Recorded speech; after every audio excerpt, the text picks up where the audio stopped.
Hello everyone, welcome back to episode 7 of the HSBC Life Live Well series. Today we're speaking about spinal health, so we are going to be talking about spinal mobility once again. And today's theme is actually all about starting with why, so living with purpose. So without further ado, let's grab a mat, grab a towel, whatever it is, lay it down and let's get started. So today we're going to start off on all fours once again. In the previous spinal episode, we touched upon the cat-cow, and I'm actually going to be building upon that today. So, starting position, making sure your knees are underneath your hips and your hands are underneath your shoulders, okay? The reason why we want to make sure this stable base is there is because in the second part of this progression, we're actually going to be lifting our knees off the ground if you're okay with it. If not, you stay with your knees on the ground. There's always the option to stay at level 1, but I'm introducing level 2 today. So in your segmental cat-cow, we're going to start with the tailbone. We're going to start by drawing the tailbone under, drawing the belly button in, pulling the rib cage in, and then pushing away the floor as you protract your shoulders and then tuck your chin into your chest. In this cat position, we're just going to hold the stretch. Know what it feels like to be at 100% flexion for your spine.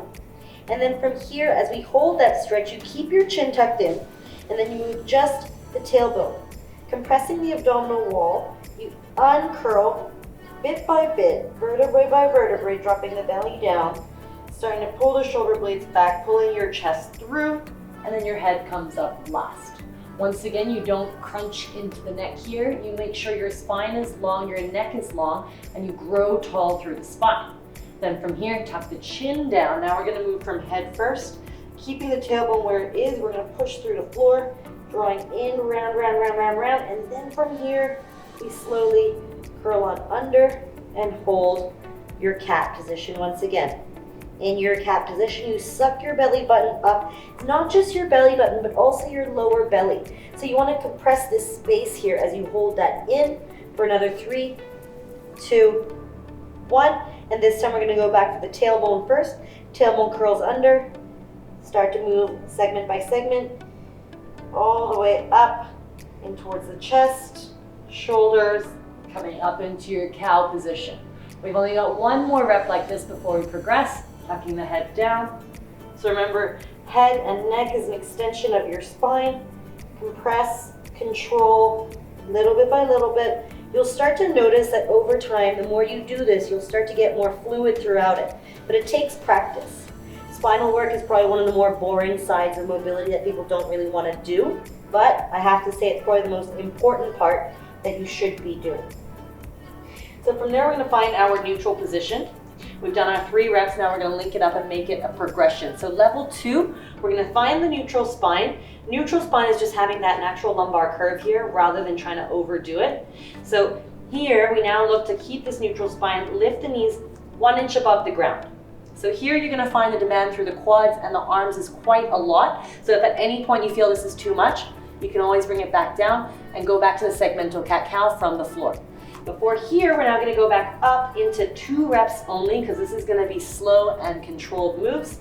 Keeping your chin down, looking straight down at the mat, hover over the floor. Now I'm going to start by curling my tailbone up, coming all the way into my cow, and then from here, tuck the head down, push away from the floor, suck the belly down, and come into my cat. Then from here, uncurl. Bit by bit, you'll start to notice how much harder it is to control the spinal movement while you're in a hovering base. And then from here, come back down. Okay. And from there, drop the knees back down, come back into a child pose, just for a quick break in between the exercises. You stretch out your spine here. You lengthen a little bit more. That right there was the segmental cat-cow, just to go into spinal flexion and extension. And I'm gonna just draw it right back to the theme again today, so living with purpose. That might seem quite out there considering we're doing spinal mobility. But I actually want to bring it back to the why question in terms of why I do what I do. I believe that you're only as young as your spine, so the more that you move it, your spine is that main trunk. It's like the tree trunk of your body. Without that, the branches can't survive. So when you take care of your spine, when you actually create movement, because remember, each vertebrae, in between every single vertebrae is an individual joint. And if you understand that joints have poor blood supply and the only language that the cells speak is force, you need to move in order to promote the blood supply to feed the joints. So from here, we're gonna come back up. As you're in this position now, you're gonna flip on over onto your back. So we move from the front to the back. As you lie down, we're actually going to be focusing purely on your thoracic spine right now. And you're gonna notice in this position, you'll get some kind of lumbar extension. Lumbar spine is just your lower part of your spine. So we wanna set up with your feet about just next to your bum, about 2 to 3 inches. If you stretch your arms out, you should be able to touch your heels. This is how far you want to be with your bridge right now, not too far, because I actually want to be able to hold onto my ankle later. If this is not accessible to you, that's okay. You can always do it in a modified version, and you can have your legs further out and just come into this position here, and we'll be able to roll over. But for today, I'm going to teach you, if you can, stay with me. Your feet come up close to your bum, and you're going to touch your heels. The first thing I want to do is curl my tailbone under, like I'm doing a pelvic tilt, and I'm slowly bringing my hips up. So I'm moving segment by segment, vertebrae by vertebrae. At the top, I am not trying to come up as high as I can. I actually want to keep that neutral spinal position, so I have more of a flat surface from my rib cage through to my hip bone, okay? Now then from here, I'm gonna work on my right arm coming over. I'm opening my feet a little bit so I have a wider base. I'm gonna keep my left hand onto my ankle, and I'm gonna raise my right hand up. From here, all I'm looking to do is reach over to open up my thoracic spine and come back in. We're gonna stay on the same side. Be wary not to drop your hips as you're in this position. We've got 4 on the left-hand side. As I go over, I reach, I come back in. And if you want to, you can grab onto the front of the foot if you have space. Going for 2 more, reach across, come back in. And then last one, over, and come back in. We're gonna go straight to the other side. Take a break if you need to. When you take a break, you just drop your hips down before you come back up. Now we're gonna reach over to the right side. Make sure you're actually onto the outer part of your shoulder. Left arm comes up. Keep your hips where they are. Roll over.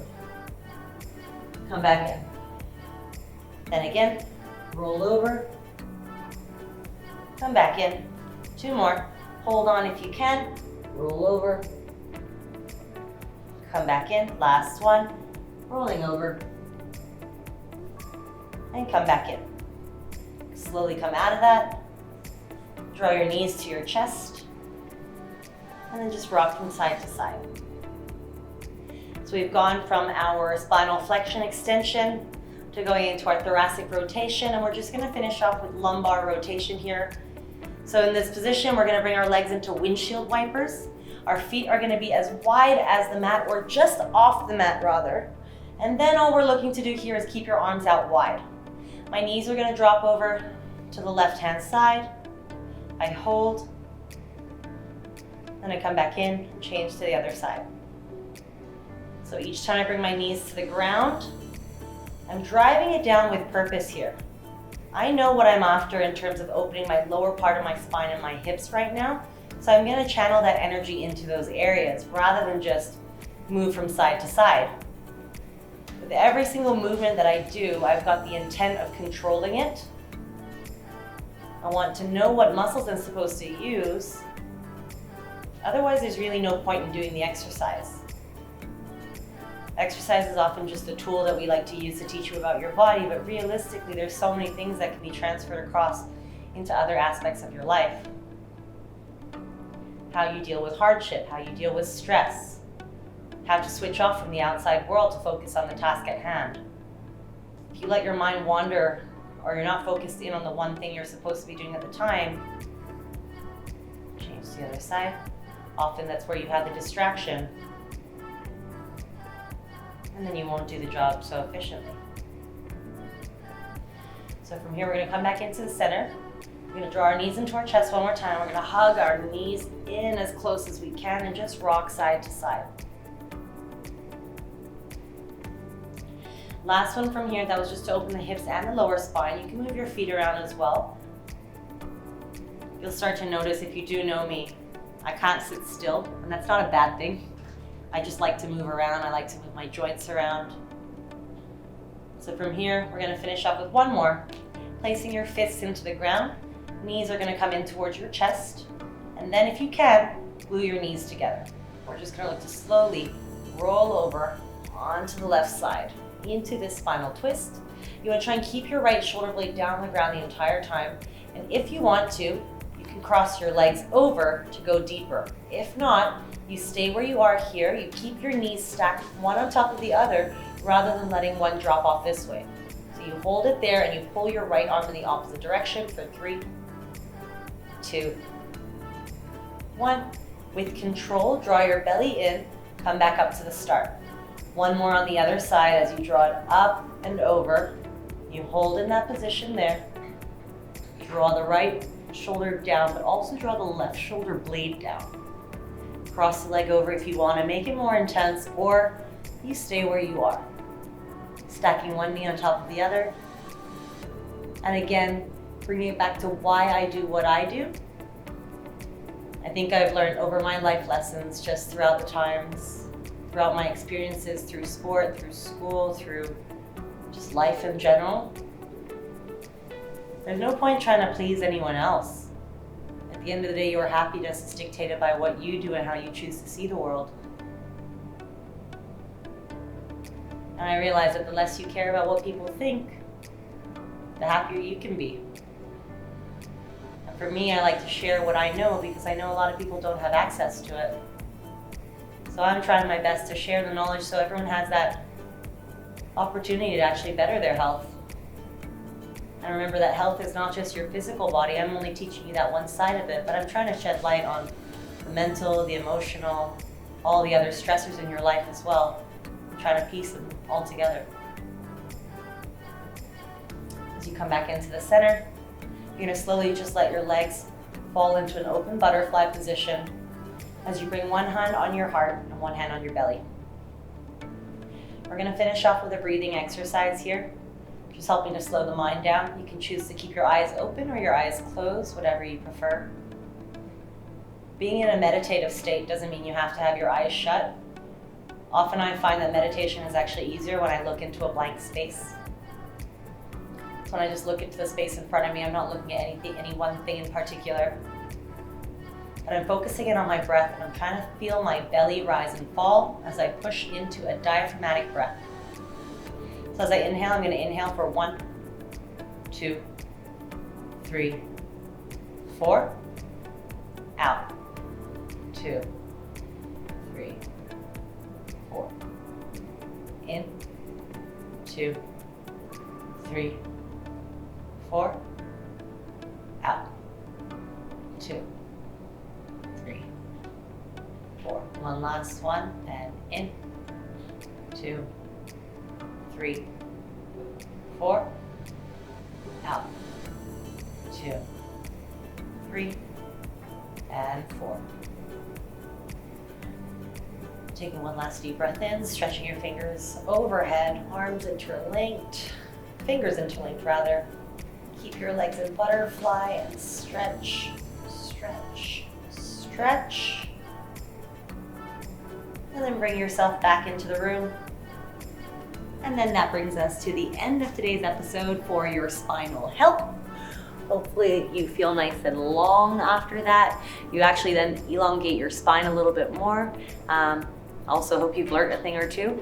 Hope to see you next time. Thanks for watching.